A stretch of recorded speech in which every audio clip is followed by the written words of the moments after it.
आज हम पढ़ेंगे अर्थशास्त्र का पहला चैप्टर। अर्थशास्त्र में जो 9th क्लास का चैप्टर है, क्लास 9th को पढ़ने जा रहे हैं। क्लास 9th में पहला चैप्टर है जिसका नाम है बिहार के एक गाँव की कहानी। पहला चैप्टर का नाम क्या है अर्थशास्त्र में? बिहार के एक गाँव की कहानी, जो कि आपका है हमारे अर्थव्यवस्था। हमारी अर्थव्यवस्था जो बुक है उनका पहला चैप्टर है बिहार के एक गाँव की कहानी। इस कहानी का जितना भी प्रश्न उत्तर है, प्रश्नावली, उसको हम देखेंगे। चलिए, इसमें है आपको क्या-क्या दिखाया जाएगा। इसमें है प्रश्न, अभ्यास प्रश्न जो भी है, लघु उत्तरीय इसके बाद वाले लेक्चर में आपका आएगा। तो इससे पहले हम देखेंगे जितने भी ऑब्जेक्टिव है उन सब क्वेश्चन को देखते हैं। इसमें पहला है वस्तुनिष्ठ प्रश्न। पहला है वस्तुनिष्ठ प्रश्न, सही उत्तर का संकेताक्षर क ख ग घ लिखे। जो भी इन चारों ऑप्शनों में से एक ऑप्शन सही होगा उसमें आप सही का निशान लगाए। चलिए, पहला प्रश्न है उत्पादन के प्रमुख साधन कितने होते हैं? तो उत्पादन का प्रमुख साधन 5 होते हैं। पहला होता है भूमि, दूसरा श्रम, तीसरा पूंजी, चौथा संगठन, पांचवा साहस। ओके, इस तरह से उत्पादन का अर्थ क्या होता है? नई वस्तु का सृजन, उप उपयोगिता का सृजन, उपयोगिता का नाश, लाभदायक होना। तो होता है इसका उपयोगिता का सृजन। उपयोगिता का क्या होता है? इसका सृजन होता है, उपयोगिता का सृजन। चलिए, नेक्स्ट क्वेश्चन है, तीसरा नंबर प्रश्न है, उत्पादन का निष्क्रिय साधन क्या है? निष्क्रिय साधन का मतलब होता है जिसके द्वारा काम ना किए जाना। चलिए देखिए, श्रम, श्रम के द्वारा काम होती है, संगठन भी काम करती है, साहसी, साहसी के द्वारा भी काम होता है, भूमि, भूमि के द्वारा काम नहीं किया जाता है। इसलिए निष्क्रिय साधन क्या है? निष्क्रिय साधन आपका भूमि है। ओके, निम्नलिखित में से भूमि की विशेषता कौन सी है? निम्नलिखित में से भूमि की विशेषता कौन सी है? इसमें से कौन सी भूमि की विशेषता है? चलिए पढ़ते देखते हैं। वह नाशवान है, नाशवान का मतलब वो नाश होने वाला है। वह मनुष्य निर्मित है, यानी कि मनुष्य के द्वारा निर्माण किया गया है। उसमें गतिशीलता का अभाव है, वो गतिशील नहीं होते हैं, मतलब भूमि गतिशील नहीं होते हैं। इनमें समान उर्वरकता है, यानी भूमि भूमि में समान उर्वरकता होती है। लेकिन भूमि का तो अर्थ होता है जो कि हमारे प्राकृतिक से निःशुल्क प्राप्त किए गए वस्तुओं को हम लोग भूमि करते हैं। अर्थशास्त्र में हम लोग भूमि को किसको भूमि समझते हैं? जो हमें निःशुल्क प्राप्त होती है। चलिए, तो निःशुल्क जो प्राप्त होती है वो क्या होती है? गतिशील का अभाव होता है। उसमें क्या होती है? गतिशील का अभाव होती है। चलिए, पांचवा प्रश्न है आपका, अर्थशास्त्र में भूमि का तात्पर्य क्या होती है? अर्थशास्त्र में भूमि का तात्पर्य ये होती है, चलिए ऑप्शन को पढ़ते हैं। प्राकृतिक पदार्थ, सभी निःशुल्क वस्तुएं, जमीन की ऊपरी सतह, जमीन की निचली सतह, केवल खनिज संपत्ति। नहीं, प्राकृतिक प्रदत्त सभी निःशुल्क वस्तुएं, मतलब प्रदत्त मतलब होता है प्राप्त करना। प्राकृतिक से सभी वस्तुएं जो निःशुल्क प्राप्त करते हैं उसे हम क्या बोलते हैं? अर्थव्यवस्था में भूमि का तात्पर्य यही होता है। ओके, अगला प्रश्न क्या है? अगला प्रश्न है, निम्नलिखित में से कौन सा उत्पादक है? उत्पादक मतलब होता है उत्पाद करने वाला व्यक्ति, उत्पादन को करने वाला व्यक्ति, इसको इसका मतलब होता है उत्पादक। चलिए, बढ़ई, भिखारी, ठग, शराबी। तो इसमें से कौन व्यक्ति उत्पादक निर्माण करते, कोई किस वस्तु का निर्माण कौन करते हैं? तो बढ़ई द्वारा वस्तुओं की निर्माण होती है। उत्पादक उत्पादन का साधन है। उत्पादन का साधन मतलब उत्पादन जो होता है किसके सहायता से होती है? वितरण की सहायता से नहीं, श्रम की सहायता से हाँ होती है, विनिमय के सहायता नहीं, उपभोग के सहायता नहीं, श्रम के सहायता से होती है। हमारा उत्पादन का साधन क्या है? श्रम है उत्पादन का साधन। 5 साधनों में से एक साधन क्या है? हमारे श्रम है। निम्नलिखित में से कौन उत्पादन का साधन नहीं है? इसमें से उत्पादन का साधन नहीं है। हमारे 5 उत्पादन का साधन होता है, इनमें से जो इसमें गलत है। संगठन, हाँ ये उत्पादन का साधन है। पूंजी, ये भी उत्पादन का साधन है। उद्यम, ये भी उत्पादन का साधन है। ये जो ऑप्शन है ये हमारा उत्पादन का साधन नहीं। ऑप्शन नंबर घ हो जाएगा सही उत्तर। ओके, अगला देखिए, अगला प्रश्न है, निम्नलिखित में से कौन सी पूंजी है?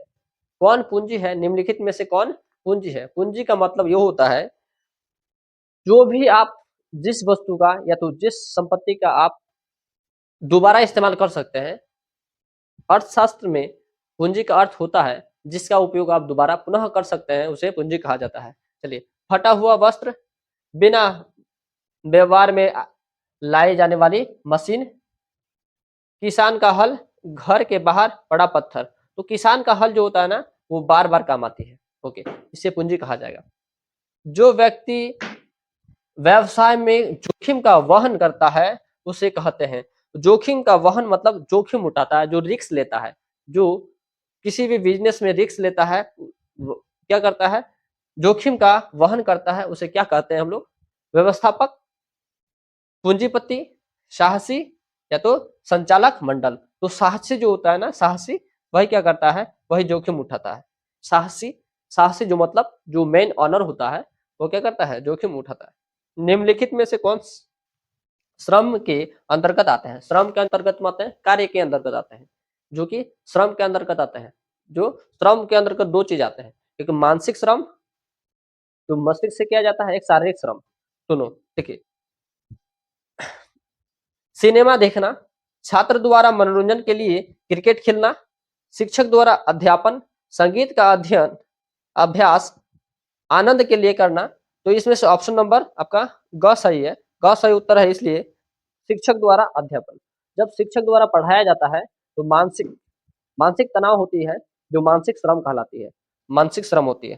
तो इसका क्या होता है, निम्नलिखित में श्रम आती है, तो कौन से श्रम हो गया इसमें? शिक्षक द्वारा अध्यापन किया जा रहा है, इस श्रम हो गया।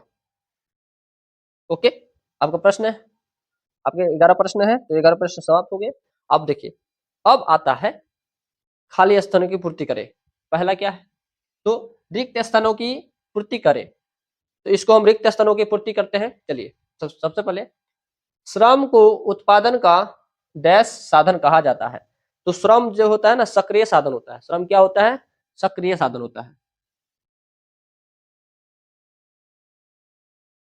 सक्रिय साधन होता है। श्रम क्या होता है? सक्रिय साधन होता है। ओके, शिक्षा के कार्य को डैश श्रम कहा जाता है। अब जो शिक्षा के कार्य को कहा जाएगा मानसिक श्रम।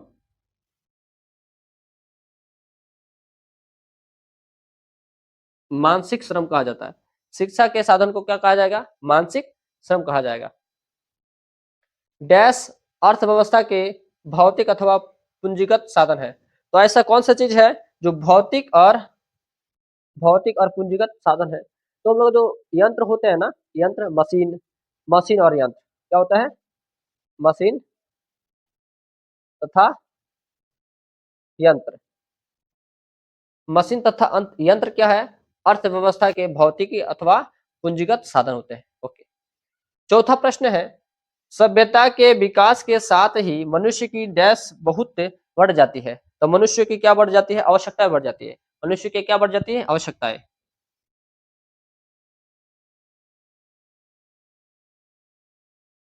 आवश्यकताएं बढ़ जाती है। मनुष्य की क्या बढ़ जाती है?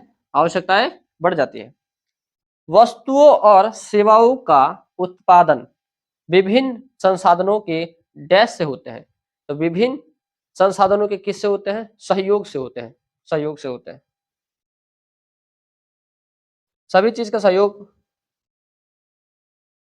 सहयोग से होता है।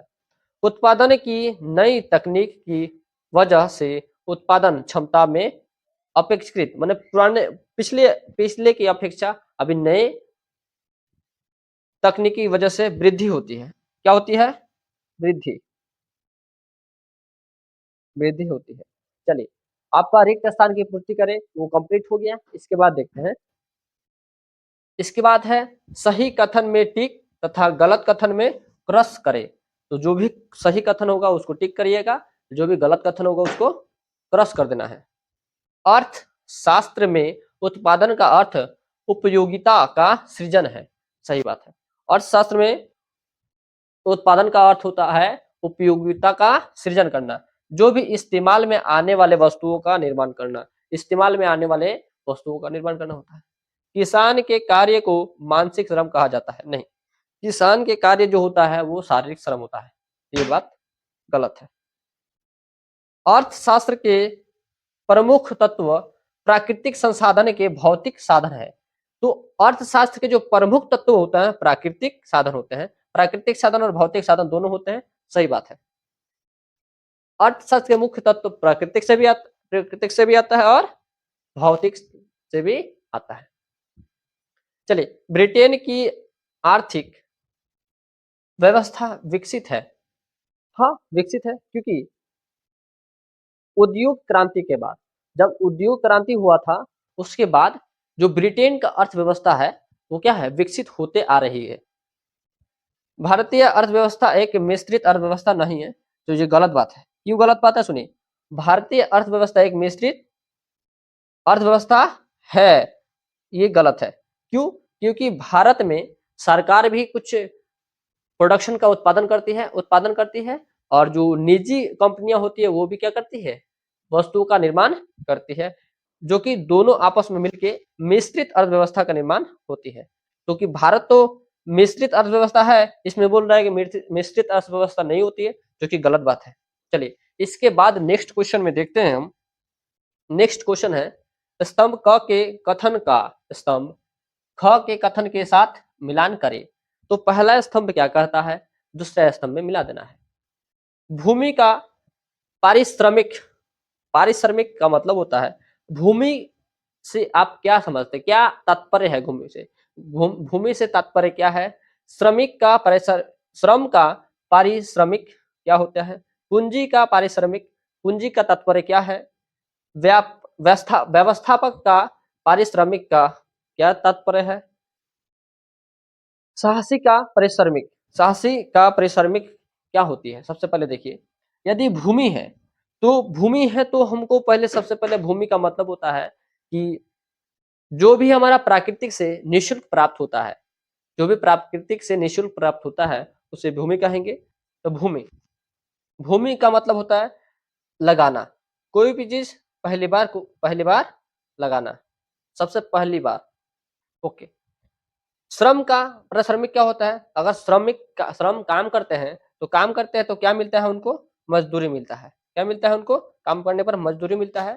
पूंजी का पारिश्रमिक क्या होता है? अगर आप पूंजी लगाते हैं, यदि आप ज्यादा पूंजी लगाते हैं तो बहुत अधिक दिनों बाद ज्यादा पूंजी आपका लाभ हो सकती है। या तो ज्यादा पूंजी लगाते हैं तो ज्यादा लाभ होती है, या तो नहीं होता है कि किसी भी अधिक पूंजी का अधिक ब्याज होता है, तो पूंजी का क्या होता है? ब्याज। पूंजी का क्या हो जाएगा? ब्याज हो जाएगा। व्यवस्थापक, कोई व्यक्ति आप मैनेजर को रखते हैं, व्यवस्थापक को रखते हैं तो उन्हें क्या दिया जाता है? सैलरी दिया जाता है। क्या दिया जाता है? सैलरी दिया जाता है, वेतन, वेतन दिया जाता है। साहसी का क्या अर्थ होता है? यदि कोई ऑनर है जो साहस के साथ किसी भी कार्य को करता है, अपना रुपया पैसा सब कुछ लगा देता है उसमें, साहसी, तो उसको शायद क्या हो सकती है? या तो लाभ हो सकती है, इसमें ऑप्शन में है लाभ, क्या हो सकती है? लाभ हो सकती है। चलिए, इस प्रकार से आप मेरे चैनल पे जुड़े हैं, इसके लिए थैंक यू, धन्यवाद। यदि मेरे पढ़ाया हुआ चीज़ को आप समझ रहे हैं, तो मुझे ज़्यादा कुछ नहीं, एक लाइक कर दीजिए और चैनल को सब्सक्राइब कर दीजिए ताकि हम जो भी वीडियो बनाते हैं, आपके पास पहले जा सके। ओके, तो फिर thank you for watching my video, और मेरे वीडियो को लाइक कर दीजिए और चैनल को सब्सक्राइब कर दीजिए। Thank you.